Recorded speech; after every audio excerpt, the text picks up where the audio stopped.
Hello दोस्तों, नमस्कार। Study with genius में आप सभी का स्वागत है। साथियों, हम क्लास 11th में कल जो है केमिस्ट्री स्टार्ट हुई थी। फर्स्ट यूनिट आप लोगों की चल रही है, जिसमें हम बात कर रहे थे। कल हमने पढ़ लिया था कि विलयन क्या होता है। विलयन के दो घटक होते हैं, एक होता है विलयन और विलायक, और एक होता है विलय। आप लोगों ने कल देख लिया होगा, मैंने ट्रिक भी बताई थी।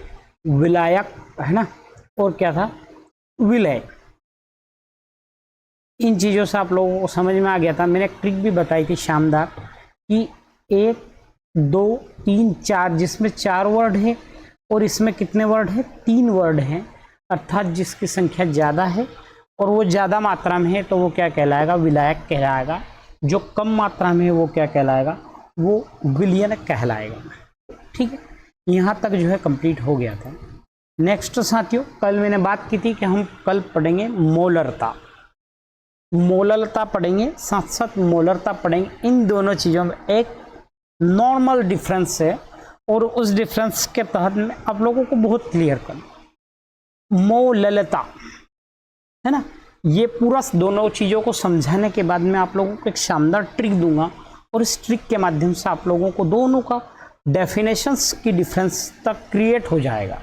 तो क्या साथियों, किसी विलयन की मोललता, ये ध्यान रखना, प्रति 1000 ग्राम विलायक में उपस्थित विलेय पदार्थ के मोलों की संख्या को हम क्या कहेंगे, मोललता कहते हैं। अब मोललता की बात आती है, इसको किससे डिनोटेट किया जाता है, स्मॉल m से डिनोटेट किया जाता है। तो मोललता बराबर क्या हो जाएगा, मोललता बराबर हो जाएगा विलेय के मोलों की संख्या। क्या हो जाएगा, विलय के मोलों की संख्या बटे क्या हो जाएगा, विलायक विलायक का द्रव्यमान। अब नॉर्मल सी बात की जाए तो मैं अगर केजी में ले लूं तो पर केजी 1000 ग्राम बराबर क्या होता है साथियों, 1000 ग्राम बराबर क्या होता है, 1 केजी। ये आप लोग जानते होंगे, इसमें कोई दो राय की बात। तो विलेय के मोलों की संख्या बटे विलायक का द्रव्यमान, किसमें, किलोग्राम में। ठीक है, अब मैं इसको फर्दर सोल्व करता हूं। तो विलय के मोलों की संख्या क्या होती है साथियों, विलय के मोलों की संख्या क्या होती है, ये होती है विलय का द्रव्यमान बटे क्या होता है, विलय का आणविक द्रव्यमान। ध्यान रखिएगा, मोलों की संख्या बराबर क्या होगा, हमेशा द्रव्यमान बटे जो है आणविक द्रव्यमान। किसी भी पदार्थ के द्रव्यमान और आणविक द्रव्यमान का जो रेशो होगा, हम उसे क्या कहते हैं, मोलों की संख्या कहते हैं। यहां से क्लियर हो गया होगा। साथ साथ ये क्या है, ये है 1 में विलायक का द्रव्यमान। अब ये किस में है, यह किलोग्राम। ठीक है, अब यह है किलोग्राम में। मैं अगर इसको ग्राम में परिवर्तित करता हूं, पूरी प्रोसेस को अगर मैं ग्राम में परिवर्तित करता हूं, तो हमें क्या करना है, किसी भी चीज को ग्राम में परिवर्तित करने के लिए उसमें क्या, 1000 से भाग देंगे। अब ये नीचे है, इसके बटे में मैं अगर 1000 लिखता हूं तो वो कहां चला जाएगा, यहां पर चला जाएगा। तो क्या हो जाएगा, मोललता बराबर क्या हो जाएगा, विलेय का द्रव्यमान बटे विलेय का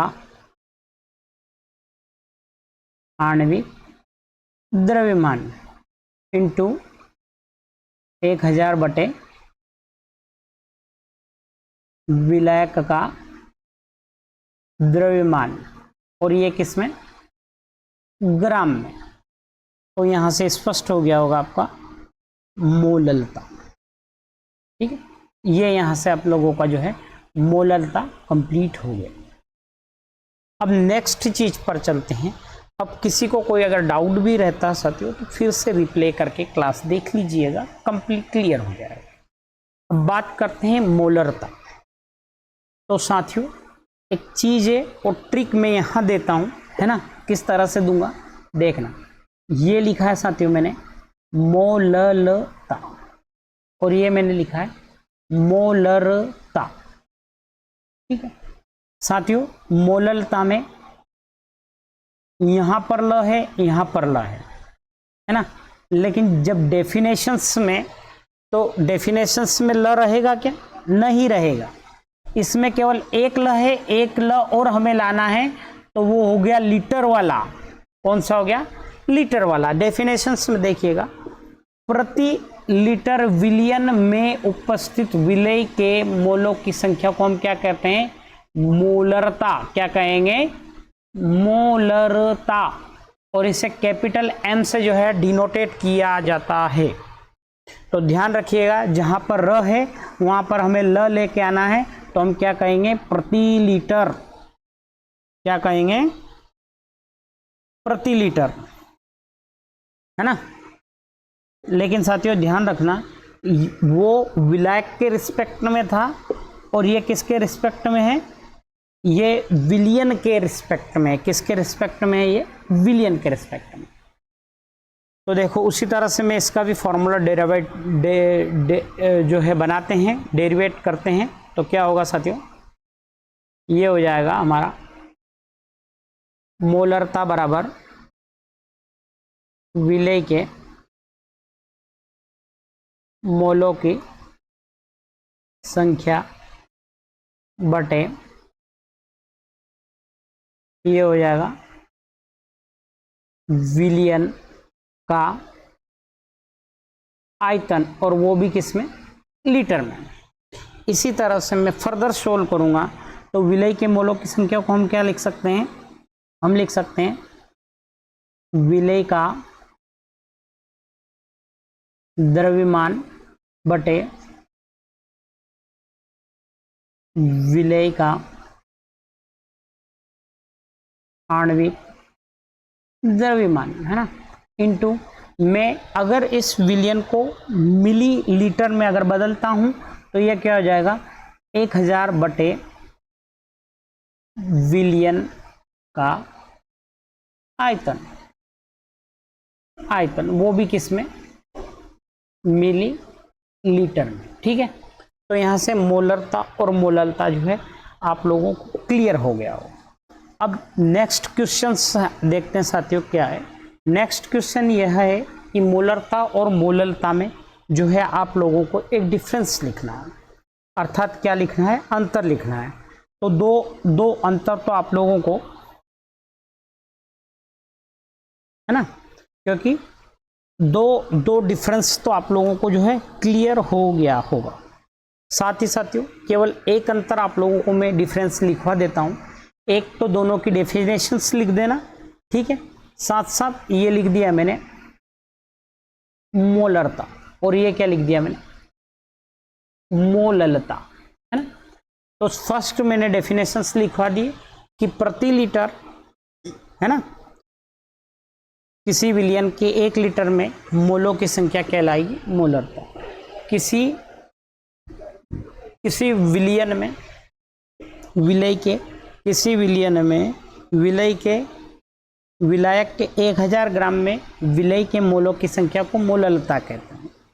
सेकंड डिफरेंस ये, इसे जो है कैपिटल एम से डिनोटेट करते हैं, इसका ये स्मॉल एम से जो है मोललता को दर्शाया जाता है। थर्ड है और लॉजिकली है। आप एक बात बताइए, आयतन किस में यूज होता है, इसमें या इसमें? तो मैं कहूँगा कि हमारे आयतन का उपयोग हुआ था यहाँ, चूँकि हम लोग जानते हैं कि किसी भी चीज़ का ताप बढ़ने पर क्या होगा, उसका आयतन में परिवर्तन होगा। अर्थात जो मोलरता होती है, ये मोलरता क्या होती है, यह ताप पर निर्भर करती है, क्योंकि ताप परिवर्तन से क्या होगा, ताप परिवर्तन से आयतन में परिवर्तन होता है। हम जानते हैं कि द्रव और गैसों में उनके ताप को अगर हम परिवर्तित करते हैं तो ताप परिवर्तन होता है कि नहीं होता, होता है। अब जब हम मोललता की बात करते हैं तो मोललता क्या होगी, मोललता थर्ड, मोललता क्या होगी, यह ताप पर निर्भर नहीं करती है। ठीक, मोललता जो है ताप पर निर्भर नहीं करती। ठीक है, साथ साथ साथियों फोर्थ डेफिनेशंस के अनुसार ही, डेफिनेशंस का पूरा ही लिख रहा हूं, है ना, डेफिनेशंस में दिया गया उसी के आधार पर लिखता हूं कि मोलरता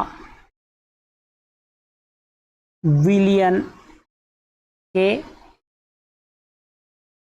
आयतन से क्या है, संबंधित है या नहीं, तो क्या है यह जो है आप लोगों के उससे संबंधित हैं। अगर हम यहाँ पर सिंपल सी बात करते हैं मोलरता की, तो मोलरता का किससे संबंध है, मोलरता का इसका विलायक के द्रव्यमान से संबंध है, या यह किससे संबंधित है, विलायक के द्रव्यमान से संबंधित है। तो आप लोगों को क्लियर हो गया होगा दोनों, है ना, मोलरता मोललता। अब मेरे हिसाब से किसी भी प्रकार का जो है आप लोगों को डाउट नहीं रहा होगा। तो साथियों इस तरह से आपका फर्स्ट यूनिट, फर्स्ट चैप्टर जो है कंप्लीट हो गया। अगर आपको मेरी क्लास अच्छी लगी हो प्लीज़ लाइक्स ज़रूर करना। साथियों आप लोगों का जो डेडिकेशन है हमारी क्लास के प्रति वो गिरता आ रहा है, तो प्लीज़ हेल्प कीजिएगा, है ना, थोड़ा सा हमें मोटिव कीजिएगा, जिससे कि हमें क्लास बनाने की जो है ऊर्जा मिले। तो मिलते हैं साथियों अगले सेशंस में आप सभी से। जय श्री महाकाल।